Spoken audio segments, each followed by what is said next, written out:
یعنی گردن پر سور اٹھانے پڑیں گے. بس وہیں سے وہ نکل گیا. زبان اقدس ہے. اور یہاں لوگوں نے دیکھا کہ ایک بار حج کے لیے جا رہے ہیں تو ایک پادری کی لڑکی پر فدا ہو گئے. پادری نے بلایا, کہا نکاح کرنا چاہتے ہو تو 3 شرطیں. کہا کیا؟ کہا پہلی شرط یہ کہ سور چرانا پڑے گا. اب 400 مرید ساتھ میں ہو اور پیر صاحب سور چرائے تو کیا ہوگا؟ کیسا اچھمبا والا. آج بھی بہت سارے لوگ نکلے ہیں اللہ ماشاءاللہ, مرید بس انہیں کو آئیڈیل بنا کر یہ سمجھتے ہیں کہ ہمارا پیر جو کرتا ہے وہ ٹھیک ہے. نہیں, ایسا نہیں ہے. ہمارے یہاں حقیقی معنوں میں پیر کامل وہی ہے جو مصطفیٰ جان رحمت کی شریعت کے دائرے میں کام کرے گا, ورنہ ہمارے یہاں کسی کا کوئی کام نہیں. ہمیں تو یہ قادری سہارے کافی ہے. الحمدللہ اللہ کا شکر ادا کرتے ہیں کہ حضور غوث پاک نے اپنا شہزادہ یہاں بھیجا جو 400 سال پہلے آ کر ہماری نسلوں کو اسلام کی دولت سے مالا مال کر دیا.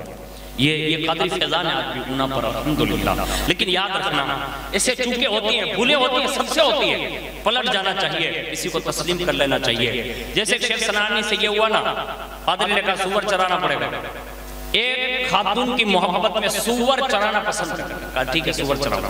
اب یہ 400 جو ساتھ میں آئے تھے نا, ایک ایک کر کے چھٹکنے لگے, یہاں تک کہ 400 میں سے صرف 2 بچ گئے. کتنے بچ گئے؟ 400 مرید تھے نا, صرف 2 بچے, دوسرے سب بھاگ گئے, چلے گئے. آپس میں یہ دونوں نے باتیں کی. کس نے؟ مرید. یہ پڑھتی جو پیر صاحب کی آئی ہے وہ کہاں سے آئی ہے؟ تو کہا ایسا لگ رہا ہے جب سے بغداد شریف سے اعلان ہوا تھا نا. کہا ہاں. کہا انہوں نے انکار کر دیا. کہا ہاں. ایسا لگتا ہے کہ یہ قہر قادریت برس رہا ہے. یعنی غوث پاک کو انہوں نے ناراض کر لیا نا, اس لیے یہ اس راستے کی طرف جا رہے ہیں. توجہ ہے آپ کی؟ اب سن رہے ہیں میری بات؟ اگر کوئی غلطی کر رہا ہے نا تو یہ نہ سمجھنا کہ سب کے پاس پیسہ ہے. پیسہ تو بہت سارے لوگوں کے پاس ہے ہاں, لیکن اگر کوئی الگ راستے پر جا رہا ہو نا تو یہ توجہ کرنا کہ وہیں کہیں بارگاہ قادریت میں کوئی گستاخی تو نہیں کر بیٹھا. یہ گستاخیاں ہو جاتی نا تو بھی ایسے گندے پر چڑھا دیا جاتا ہے کہ وہیں جاؤ جہاں تمہارا کوئی پرسانے حال نہ ہو. لوگ چل بستے ہیں. اللہ کے لیے اپنا احتساب کرنا چاہیے سارے کے سارے انسانوں کو کہ اگر تم غلط کر رہے ہو اور تمہاری وجہ سے قومیں اگر غلط کر رہی ہے تو اس کا عذاب بھی تمہیں دیا جائے گا, تمہاری نسلوں تک کو دیا جائے گا. جیسے یہ شیخ سنانی کے مرید نے آپس میں ڈسکس کی کہ یہ پیر صاحب جو سور چرانے کے لیے ایک پادری کی لڑکی کے محبت میں ہو گئے نا تیار, یہ دربار قادریت کی لاٹھی کی سزا ہے. تو کب کرنا کیا ہے؟ کہ ایک کام کر, تو پیر صاحب کے ساتھ رہے, میں غوث پاک کے پاس جاتا ہوں. یعنی مرید ہو کر سفارش کے لیے بغداد کا سفر کرتا ہے. وہاں پہنچ گیا اور غوث پاک کی بارگاہ میں جا کر اس نے کام تلاش کیا, خانقاہ قادریہ. پھر ایک بات عرض کر رہا ہوں, مرید حقیقت میں وہی ہے کہ اگر پھر غلطی بھی کر لینا تو اس کی اصلاح کے لیے کوشش کرے. ہاں, ایسا کوئی ضروری نہیں ہے, پیر کوئی معصوم نہیں ہوتے. پیر جو ہوتا ہے وہ کوئی معصوم نہیں ہوتا, اس سے غلطی ہو سکتی ہے. مرید کو یہ چاہیے کہ اس انداز میں اس کی اصلاح کر لیں کہ اسے پتہ بھی نہ چلے. وہ غوث پاک کی بارگاہ میں پہنچ گئے اور وہاں جا کر اس نے کیا کیا معلوم؟ کہا کوئی ایسا کام کروں کہ جس سے غوث پاک دیکھ لیں اور مجھ سے راضی ہو جائے اور پوچھ لیں کہ مانگ, اور جیسے مجھے یہ کہنے کہ مانگ تو صرف ہاتھ جوڑ کر اتنا عرض کروں کہ حضور دعا کر دیں کہ میرا پیر واپس ولایت کے راستے پر آ جائے, یعنی شریعت پر واپس آ جائے. یہ پادریت کی طرف جا رہا ہے, یہودیت عیسائیت کی طرف جا رہا ہے. بس وہ گئے خانقاہ میں, گئے کام کاج کرنے والے تھے ان سے بات چیت کی. کہ اس میں مجھے کام مل سکتا ہے؟ کہ مدرسے میں گئے, پھر مسجد میں گئے, جہاں جہاں بھی غوث پاک کا پورا محلہ تھا نا وہاں سب جگہ چکر لگا لیا. کئی کام کی جگہ خالی نہیں تھی, اس لیے کہ غوث پاک کا دربار وہ دربار تھا کہ جہاں ہمارے اور تمہارے جیسے لوگ نہیں, شہاب الدین عمر سہروردی جیسے لوگ جو ایک سلسلے کے بانی ہیں نا وہ بھی وہاں جا کر جھاڑو لگاتے تھے. اور یہ پس منظر اگر آپ کو دیکھنا ہو نا 8 اور 9 تاریخ کو خنبات شریف میں گرس ہے, اور یہ غوث پاک کے ڈائریکٹ بیٹے ہیں, یعنی غوث پاک کے بیٹے ان کے بیٹے ڈائریکٹ ان کا مزار بنا, اور ان بیٹوں کی والدہ ان کا بھی وہاں حضرت ماں سکینہ کا بھی مزار ہے. وہاں میں نے اپنی نظروں سے دیکھا ہے, کسی درگاہ پر آپ نے اتنا آسانی سے یہ چیز نہیں دیکھی ہوگی. میں نے وہاں یہ دیکھا ہے, اس دربار قادریت کی آج بھی یہ شان ہے کہ بڑے بڑے علامت الدہر بھی اگر کہیں پانی سے صفائی کسی مزار کی کرتے ہیں نا, وہ بھی صحن کی, مزار شریف نہیں, یعنی غسل میں تو بہت سارے لوگ داخل ہو جاتے ہیں, غسل میں نہیں, باہر جو یہ صحن ہوتا ہے نا اس میں بھی کوئی جھاڑو لگا رہا ہے, تو کوئی شیخ الحدیث جھاڑو لگا رہا ہے, کوئی زمانے کا مفتی جھاڑو لگا رہا ہے, کوئی بڑا وقت کا مالدار. میں نے کہا یہ سب تو لوگ یہ بیان کرتے ہیں کہ جو بھی یہاں یہ خدمت کر لیتا نا اللہ اس کی بگڑیاں بنا دیتا ہے. ایسی جب بھی درگاہوں پر جاؤ نا تو خدمت کیا کرو، آپ کی باڑیوں میں یا آپ کے علاقے میں کہیں بھی مزار ہو نا، لوگ کہتے ہیں منجاور اگربتی کرتا ہے چلتا، کبھی تیرے کو بھی جا کے جھاڑو لگا لینی چاہیے، ہو سکتا ہے اس جھاڑو کی وجہ سے اللہ تیرے دل میں بھی جھاڑو لگا دے، تیرے دل سے بھی گناہوں سے نفرت ہو جائے، ایسا کرنا چاہیے۔ وہ جھاڑو کی تلاش میں تھے کہ مدرسے میں، مسجد میں، خانقاہ میں نہیں ملا، آخرکار انہوں نے اس زمانے میں جو ٹوائلٹ کی جگہ ہوتی تھی نا جہاں نجاستیں ہوتی تھی تو وہاں چند روز تک اکٹھا ہوتے، اس کے بعد کسی ٹوکرے میں بھر کے پھینکوائی جاتی تھی اس زمانے میں، تو وہاں وہ پہنچ گئے، اور وہاں پہنچے تو وہاں بھی صفائی کرنے والے موجود لوگ تھے، تو ان سے کہا، کانٹیکٹ کیا، کہا مجھے یہ کام کر لینا، تو کہا نہیں، یہ خدمت بھی اگر ہماری قسمت میں ہے تو بہت بڑی بات ہے، یعنی دربار قادریت ہے، وہ سے پاک کا مطلب خانقاہ ہے، ہمیں یہ بھی نصیب ہو جائیں تو بہت بڑی بات ہے۔ اب اس نے سوچا کہ اب ایک کام کرتے ہیں، یہ تو خدمت کرتے ہی رہتے ہیں، ان کی ڈیوٹی ہے، وہ کام ہی کرتے ہیں، اب ایک کام کرتے ہیں کہ ان کو بھی پتہ نہ چلے، اپنے خود ہی ایسے کام کر رہے ہیں۔ جب وہ رات کی تنہائیوں میں سب سو گئے تو یہ گیا، اس نے ایک ٹوکرا ڈھونڈا، اس میں وہ نجاست اکٹھا کر کے ڈالی اور سر پر لے کر جانے لگا پھینکنے کے لیے۔ رات میں سب تو سو رہے تھے، خدام غوث اعظم بیدار ہو گئے، اپنی خانقاہ یا مسجد سے باہر نکلے تو ایک بندے کو جاتا دیکھا، روکا، کہا کون؟ جیسے غوث پاک کی آواز محسوس کی نا تو وہیں سے کہتا ہے حضور کون ہوں آپ؟ مجھ سے زیادہ مجھے جانتے ہیں، یہ ادب ہے، کچھ کہا نہیں، کہا آپ مجھے بہتر جانتے کہ میں کون ہوں، کہا کیسے آنا ہوا؟ کہا حضور جس مقصد کے لیے بھی آیا ہوں وہ بھی بہتر جانتے ہیں۔ وہیں سے فرماتے ہیں کیا تو یہ چاہتا ہے کہ تیرا پیر وہی ولایت پر واپس فائز ہو جائے؟ جا تیری اس اخلاص بری خدمت کی وجہ سے میں نے تیرے پیر کو واپس ولایت کی منزل پر فائز فرما دیا۔ وہی رات میں کہا، اور وہاں جو حضرت شیخ صنعانی ہاتھ میں سور کا گوشت اور پیالہ شراب کا لے کر بیٹھے تھے اور ابھی اپنا اسلام چھوڑنے ہی والے تھے نا، اتنے میں انہوں نے دونوں پیالے پھینکے اور کہا ہرگز نہیں ہو سکتا، ہرگز نہیں ہو سکتا۔ پادری نے کہا کیا؟ کہا نہ میں سور کھا سکتا ہوں، نہ شراب پی سکتا ہوں، میں اسلام پر قائم ہوں اور محمدی ہوں۔ یعنی حضور کا نام لے کر اس نے کہا میں اسلام کا ماننے والا ہوں، میں عیسائی نہیں ہو سکتا۔ وہ مرید نے جب دیکھا نا جو ساتھ میں تھا، اس نے کہا ہو نہ ہو بغداد کے شہنشاہ کی نگاہ پڑ گئی، اگر آپ کا بیٹا سدھر جائے نا اپنا کمال نہ سمجھنا، غوث پاک کی نگاہ ہو گئی۔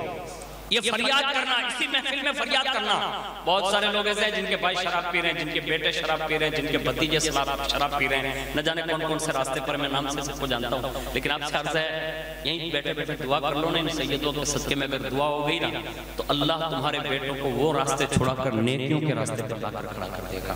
کوشش کرنا، اللہ بڑا کریم ہے، اللہ ہم سب کو محفوظ فرمائیں، اور اللہ رب العزت غوث پاک کے صدقے میں کئی بھی باتوں پر اللہ ہم سب کو عمل کی توفیق عطا فرمائیں۔ 5 کام عرض کر رہا ہوں، اگر یہ کام آپ بھی کریں، اپنے دوستوں سے بھی کروائیں، اس کی بڑی مفید باتیں ہیں اور بڑا فائدہ بھی ہے۔ حضور پیر و مرشد فرماتے ہیں 5 کام کرو اور 5 کام چھوڑو۔ 5 کام جو کرنے والے ہیں نا وہ فرائض میں سے ہیں۔ فرماتے ہیں مسلمانوں، مومنوں، 5 وقت کی نماز کی پابندی دی۔ نمبر 2، مالی کی نصاب ہو، اللہ نے مال دیا، اپنے مال کا حساب لگاؤ، وہ 7.5 تولہ اور 52 تولہ چاندی اور سونے کی نصاب کو پہنچتا ہے کہ نہیں؟ اگر پہنچ جاتا ہے تو سال جب گزرے نا تو پھر مالی کی نصاب ہونے کی حیثیت سے زکوٰۃ نکالو۔ پھر فرماتے ہیں اللہ استطاعت زیادہ دے تو زندگی میں ایک بار حج ادا کرو، اور ماہ رمضان شریف جب آئے تو فرمایا مکمل ماہ رمضان کے 330 روزے رکھو۔ اور 5واں کام فرماتے ہیں اگر ماں باپ حیات ہے تو ماں باپ کی فرما برداری کر کے ان کی خوشیاں اور انہیں راضی کرو۔ یہ 5 کام، یہ پیر صاحب نے کہا ہے کہ اس کو کرو، حالانکہ اللہ اس کے رسول کے بھی فرامین ہیں، لیکن پیر صاحب نے یہ کہا یہ 5 کام کرو، یہ بڑے کام ہیں جس کو معمولی کبھی مت سمجھنا، اس لیے کہ یہ اتنے بڑے کام ہیں، ایک تو اللہ کے احکام ہیں، ایک تو فرض ادا ہو جائیں گے، اور جو 5واں کام انہوں نے بتایا نا اللہ نہ کرے اگر کم نصیبی کی بنیاد پر کسی جگہ یہ 4 کام میں چوک ہو جائے، یعنی کسی وجہ سے لغزش ہو جائے، تو یہ 5واں کام جو ماں باپ کو راضی کرنے والا ہے نا، اگر وہ بوڑھی ماں دعا کر دینا تو اللہ پھر بیڑا پار فرما دیتا ہے۔ تو جوانوں سے گزارش ہے ماں باپ سے جھگڑا مت کرنا، ان کو ناراض مت کرنا، ان سے ہر وقت سے غلامی کی طرح رہ کر ان کو راضی رکھو، جو بھی کہے جی، جو بھی کہے جی، جو بھی کہے ہاں، جو بھی کہے ہاں ہاں، بس ہاں ہاں کرتے رہو، اگر وہ تم پر ظلم بھی کرتے ہو نا تو بھی حدیث شریف میں تو بھی ہاں ہاں کرتے ہو. یعنی ان کی شان یہ ہے. اب آپ کہیں گے کہ مولانا اب یہ تو بوڑھے لوگ ہو گئے, ان کو سمجھ نہیں پڑتی. میں آپ سے پوچھتا ہوں, جب ہم لوگ پیدا ہوئے تو پیشاب پھرنے کا وقت ہم کو معلوم تھا؟ کہاں پھرنے وہ معلوم تھا؟ کچھ نہیں. ہم بستر پہ بھی پھر دیتے, گود میں بھی پھر دیتے, جہاں لے جاتے وہیں جھولے میں پھر دیتے. جب ہمیں کچھ پتا نہیں چلتا تھا نا تو انہوں نے سینے پہ لگا کے رکھا. اب اگر وہ بڑھاپے کی دہلیز پر ہے, ہر جوان بیٹے کو یہ چاہیے کسی کے سامنے یہ نہ کہے کہ میرے باپ کو خبر نہیں پڑتی یا میری ماں کو خبر نہیں پڑتی. جب تجھے خبر نہیں پڑتی تھی نا تب بھی وہ کہتے تھے یہ میرا لاڈلا ہے, یہ میرا لال ہے, میرا لشتے جگر ہے. وہ بھول مت جانا, ماں باپ کو مت ستانا, ماں باپ کو راضی کرنا. اللہ بڑا کریم ہے, ان کے صدقے میں اللہ بہت خوش دیتا ہے. 5 کام میں نے یہ بتا دیا, اور 5 کام ایسے کرنا نوجوانوں, نہ خود کرنا نہ دوسروں کو کرنے دینا, انہیں سمجھانا. وہ کیا ہے؟ نمبر 1, کبھی بھی شراب مت پینا, نہ خود پینا نہ دوسروں کو پینے دینا, نہ دھندا کرنا نہ دوسروں کو دھندا کرنے دینا, نہ کبھی اس میں اس کی مدد کرنا. اس لیے کہ شراب پینا, پلانا, بیچنا, بیچوانا, کسی طرح سے بھی اس میں مدد کروانا, یہ ہر طرح سے حرام حرام حرام اور حرام اشد حرام. شراب کے معاملے میں کسی سے بھی سمجھوتا مت کرنا. اگر اپنی نسلوں کی بقا چاہتے ہو, اپنی بستیوں کی آبادی چاہتے ہو, جس شہر, جس بستی یا جس علاقے یا جس گھر میں شراب کی بوتل پہنچ جاتی ہے نا, یوں سمجھ لیجئے کہ آج سے اس کی تباہی کے دن پہنچ چکے. شراب سے دور ہو جاؤ. اپنے سارے مسلمان بھائیوں کو یہ سبق پڑھاؤ, شراب نہ پیئیں گے, نہ بیچیں گے, نہ بیچوائیں گے, سب کو الگ کر کے اسے حلال کمائی کی طرف لگاؤ. شراب میں کوئی برکت نہیں. ایک شراب. دوسری چیز زنا, یعنی کسی کی ماں بہن بیٹی کی عزت اور آبرو کے ساتھ کھلواڑ کرنا مت کرنا. اس لیے کہ جس قوم میں زنا کی نحوست بپا ہو جاتی ہے نا, اللہ ان بستیوں کو اکھاڑ کر پھینک دیتا ہے. آپ دیکھ لیجئے نا, آپ سب کو جن کے بڑے بڑے پتوں میں نام آتے تھے نا, آج ان کا نام ہی کٹ ہو. کیوں؟ دوسروں کی ماں بہن بیٹیوں کی عزتیں برباد کرتے نا, تو آج اللہ نے ان کے نمک حرام کر دیا. مت کرنا کسی کی بہن بیٹی کی آبرو خراب. جیسے اپنی بہن اور اپنی ماں اور اپنی بیوی اور اپنی بہن کی عزت سنبھالتے ہو نا, ایسے ہی قوم کی ہر بیٹی کی عزت ہمارے لیے ایک بہن کی عزت ہوتی ہے. خوددار بن جاؤ, غیرت مند بن جاؤ. اگرچہ ہم محمد بن قاسم تو نہیں, لیکن اس کے ماننے والے ضرور ہیں کہ جب قوم کی بیٹی بیچ سمندر میں کوئی کشتیاں لوٹ لیتا ہے اور قوم کی بیٹیوں کی عزت اور آبرو کا سوال آتا ہے نا, تو عرب کی سرزمین سے محمد بن قاسم صرف قوم کی ایک بیٹی کی عزت بچانے کے لیے سفر کرتا ہے, اور سندھ کی سرزمین پر جا کر اسلام کا جھنڈا گاڑ دیتا ہے. یہ مسلمان ہی تھے. آج اگر ہم مسلمان ہو کر معاذ اللہ غیروں کے ہاتھ اپنی بیٹیوں کے حوالے کر رہے ہیں, کہ حوالے کرنے جا رہے ہیں, اس میں ہیلپ کر رہے ہیں, تو ہم سے زیادہ بے غیرت آپ کوئی نہیں. مت زنا کرنا, یہ زنا نحوست لاتا ہے. تیسری چیز, جوا کبھی مت کھیلنا, نہ کسی کو کھیلنے دینا, اور جو کھیلتا اس کو نرمی سے سمجھاؤ, یہ کام اسے چھوڑاؤ. اس لیے کہ جوے کی وجہ سے بھی قومیں برباد ہوتی ہیں. اس میں ساری چیزیں داخل ہیں. جوے میں سٹا بھی داخل ہے, آکڑا بھی داخل ہے, جتنے بھی کھیل ہیں نا وہ سب اسی میں داخل ہے, جس میں ہار جیت ہوتی ہے. کبھی مت کھیلنا. نمبر 4, سود مت کھانا, بیاج. آج بڑی تیزی کے ساتھ سوشل میڈیا کے ذریعے باقاعدہ سودی کاروبار نکلے ہیں, جو ہمیں پتا بھی نہیں. آج کو لوگ پوچھتے بھی نہیں, کہ مسئلہ بھی پوچھتے نہیں, کہ آپ تو جائیے جو ہے نا یار مولانا, آپ تو جائیے مولانا نہیں, موٹے ہاں کراوا مانگے. یہ سب چیزیں اتنی جلدی جائز نہیں ہوتی. اس کو کسی مفتی صاحب سے معلوم کیجیے, اگر وہاں کر دے رہے ہیں اور فتویٰ دے رہے ہیں تو آپ کیجیے, کیونکہ اس میں کچھ چیزیں سودی کاروبار میں اس میں شامل ہو جاتی ہے, جس کا ہمیں اور آپ کو پتہ بھی نہیں ہوتا. تو ہمیشہ کے لیے اپنے آپ پر سود جو حرام ہے, اللہ اس کے رسول نے کیا, وہ کبھی مت کیجیے. اگر 1 روپیہ بھی اگر سودی آ گیا نا, تو ہم اپنے آپ کی تباہی کے لیے تیار ہو جائیں. اور 5واں کام جسے پیر صاحب نے منع کیا کہ کبھی مت کرنا, وہ یہ ہے کہ ماں باپ کا دل کبھی مت دکھانا, زندگی میں کبھی مت دکھانا. اس لیے کہ جس کے ماں باپ ناراض ہو جاتے ہیں نا, ایک حدیث شریف میں ہے, رسول اللہ کی موجودگی میں ایک صحابی کو زبان پہ کلمہ نہیں آیا, اور جیسے حضور کو اطلاع دینے کہ فلاں کلمہ نہیں پڑھ رہا ہے, صحابی ہے, کہا فلاں کلمہ نہیں پڑھ رہا ہے. حضور نے فرمایا بلال پتہ لگا اس کی ماں یا اس کا باپ زندہ ہے کہ نہیں. لوگوں نے پتہ لگا, کہاں یا رسول اللہ اس کی والدہ زندہ ہے, کہا اس سے جا کے پوچھ کیا ہو, اس سے راضی ہے کہ ناراض ہے. پوچھنے گئے نا تو ماں نے روتے ہوئے کہا میں اس سے کیسے راضی ہو جاؤں جس نے مجھے زندگی میں اتنی تکلیفیں دی. صحابی رسول نے آ کر بتایا کہ اس کی والدہ جو ہے وہ ناراض ہے, اس کو بلا لاؤ, یا ان سے یوں کہو کہ اگر بوڑھی ہیں آپ تو رسول اللہ خود آپ کے پاس آتے ہیں. بڑھیا نے ٹیکا لیا اور کہا نہیں حضور کو یہاں آنے کی ضرورت نہیں ہے, میری قسمت کہ میں حضور کی بارگاہ تک پہنچ جاؤں. اس نے بڑھاپے کے ٹیکے سہارے حضور کی بارگاہ میں حاضری دی. حضور نے فرمایا مائی تیرا بیٹا آخری مرحلے پر ہے, کلمہ نصیب نہیں ہو رہا ہے, تو نہیں چاہتی کہ تیرا بیٹا جنت جائے, معاف کر دینا. وہ رونے لگے اور روتے روتے ہچکیاں بن گئی. حضور نے فرمایا ہوا کیا ہے؟ اس نے پوری داستان سنا ڈالی. کہا جب سے اس کی شادی کرائی ہے نا, اتنے تانے دیتا ہے, اتنے مینے مارتا ہے, اتنا ستاتا, گھر سے باہر نکال کر رکھ دیا. حضور اس نے مجھے بہت ستایا ہے. جب داستان حضور نے سن لی تو حضور نے فرمایا مائی کوئی بات نہیں, تیرے بیٹے کو کلمہ نصیب نہیں ہو رہا تو دیکھ رہی ہے. صحابی سے کہا وہ لکڑیاں لے جمع کر. کہا حضور کیا کریں گے؟ کہا آگ جلاؤں گا. کہا پھر؟ کہا تیرے بیٹے کو اس میں ڈال دیتا ہوں تاکہ اس کی روح قبض ہو جائے, جلدی مطلب جل جائے. جب بیٹے کے جلنے کی بات سنی نا تو ہاتھ پکڑ کر کہتے یا رسول اللہ میرے سامنے میرے بیٹے کو مت جلا. کہا کیوں؟ کہا میں اسے دیکھ نہیں سکتی. کہا مائی تو دنیا کی آگ دیکھ کر اتنی لرز گئی ہے نا؟ کہا ہاں. کہا تیرے بیٹے کو اگر تو نے معاف نہیں کیا تو جو جہنم میں دیکھ رہا ہوں وہ تو دیکھ نہیں رہی ہے, میں جو تجھے سنا رہا ہوں وہ جہنم کی آگ میں چلے گا. اگر تو نے معاف نہیں کیا تو اس سے 70 گنا زیادہ تیز آگ میں تیرا بیٹا چلا جائے گا, معاف کر دے.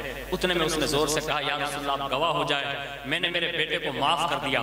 ابھی اتنا کہا تو حضور نے کہا بلال جا کر اس گھر پہ جا کر دیکھ تو صحیح کہ ماں کی دعا کتنی تیزی کے ساتھ لگتی ہے. وہ دوڑ کر گئے اور جیسے ہی وہاں دوڑ کر پہنچے نا تو وہ صحابی رسول پڑھ رہے تھے اشہد ان لا الہ الا اللہ واشہد ان محمدن عبدہ ورسولہ. بلال کہتے ہیں میری تیز دوڑ جو کام نہ کر سکی اس سے پہلے ماں کی معافی وہاں پہنچ چکی تھی اور اللہ نے بیٹے کو کلمے کی توفیق عطا فرمائی. یہ ماں کی دعا ہے. اگر راضی رکھو گے نا اللہ زبان پر کلمہ جاری فرما دے گا. اللہ مجھے آپ کو سب کو ان باتوں پر عمل کی توفیق عطا فرمائی. کہنے سننے میں اگر کسی کو تکلیف ہے یا ہوئی ہو تو میں اسے معذرت کھاؤں. میرا منصب ہی یہی ہے, یہیں میں بیٹھتا ہوں, میرا کام ہی یہی ہے کہ میں سچ بات آپ کے سامنے عرض کر دوں. اگر میں یہ نہیں کہتا تو مجھ سے گنگا شیطان کوئی اور نہیں ہے.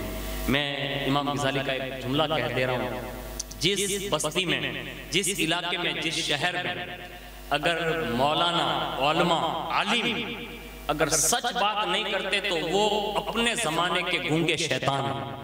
وہاں پھر شیطان کو آنے کی ضرورت نہیں پڑتی, وہ خود ہی وہی وہاں کے لوگ ہی کام کرتے ہیں. اس لیے میرا فریضہ بنتا ہے, میں گونگا شیطان بننا نہیں چاہتا. اس فقیر کو جو نسبت جعفر آباد کی سرزمین سے سلسلہ قادریت سے ہے, وہ سلسلہ قادریت کی نسبت یہ ہے کہ بس امام عشق و محبت کہتے ہیں قادری کر قادری رکھ, قادریوں میں اٹھا قدر عبد القادر, قدرت نما کے واسطے, اور دو جہاں میں خادم آل رسول اللہ کر حضرت آل رسول مقتدیٰ کے واسطے. اور کہتے ہیں دل کو اچھا, تن کو ستھرا, جان کو پر نور کر, اچھے پیارے شمس الدین بدر الاولیاء کے واسطے.